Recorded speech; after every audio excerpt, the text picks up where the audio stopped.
तर नमस्कार मित्रांनो, काल लातूरवरून मी वापस आलेली आहे संध्याकाळीच. तर संध्याकाळी यायला मला फार उशीर झाला होता. तरी आम्ही मस्त सुखरूप घरी पोहोचलेलो आहोत. म्हटलं चला बरेच दिवस झाले तुम्हाला सकाळचा व्हिडिओ मी शेअर केलेला नाही, म्हणून सकाळचा व्हिडिओ मी तुम्हाला शेअर करत आहे. तर बघा, सकाळची स्वयंपाकाची घाई आहे म्हणून मी एकीकडे चहा ठेवलेला आहे आणि एकीकडे उडदाची डाळ पण शिजवायला ठेवलेली आहे कुकरमध्ये. आम्हा सर्वांना उडदाची डाळ फार आवडते बरं का मित्रांनो, कारण तुम्हीही खायला पाहिजे, कारण यामध्ये फार जीवनसत्व असतात, पौष्टिक घटक असतात. म्हणून मी माझ्या मुलांना पण आज टिफिनला हेच देणार आहे.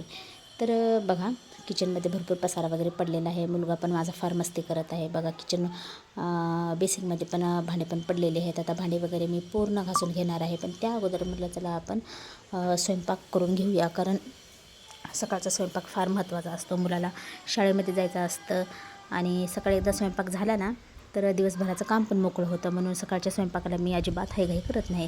लवकर लवकर स्वयंपाकाची तयारी करून घेतलेली आहे.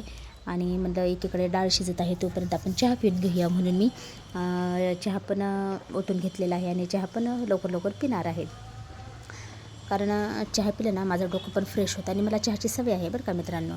तर म्हणलं चला स्वयंपाकासाठी पाणी आणावं, म्हणून घरामध्ये पाणी काही नव्हतं, कारण काल पाणी सुटल्यामुळे ड्रम बाहेरच भरून ठेवलेला होता.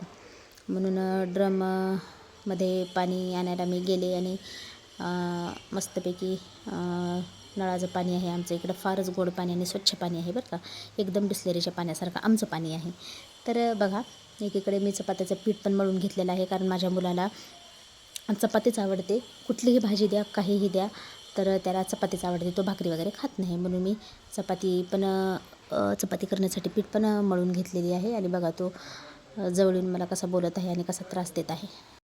तर अशा पद्धतीने चपात्याचं पीठ वगैरे पण मळून झालेलं आहे. एकीकडे माझी उडदाची डाळ पण शिजलेली आहे बघा तुम्ही. तर आता चपाती वगैरे करून घेणार आहे, कारण मुलाला टिफिनला तुम्हाला सांगितल्याप्रमाणे चपातीच लागते. म्हणून मी चपात्या वगैरे पण फास्ट करून घेणार आहे, कारण चपाती झाल्यानंतर मला भाकरी पण करायची आहेत. कारण उडदाच्या डाळीसोबत मला आणि माझ्या घरच्यांना पण चपाती आवडत नाही, भाकरीच आवडतात आम्हाला. मग मी चपात्या करून घेतलेल्या आहेत मित्रांनो, बघा तुम्ही. आणि एकीकडे मुलाला पण तयार केलेला आहे शाळेत जाण्यासाठी. तो नेहमी एक्सायटेड असतो आणि नेहमी फ्रेश असतो. त्याला शाळेत जाण्यासाठी फार आवडते बरं का. उन्हाळा असो, पावसाळा असो, नाही हिवाळा असो, तो शाळेत जाण्यासाठी कधीही कंटाळा करत नाही. तर बघा किती छान आणि फ्रेशपणाने तो मला बाय करत आहे आणि अशा पद्धतीने तोही शाळेत गेलेला आहे. तर मित्रांनो बघा, शाळेत गेल्यानंतर आता मी माझे राहिलेले कामे वगैरे करून घेणार आहे. तर असेच आपण पुढील व्हिडिओमध्ये भेटूया. चला तर मग, बाय.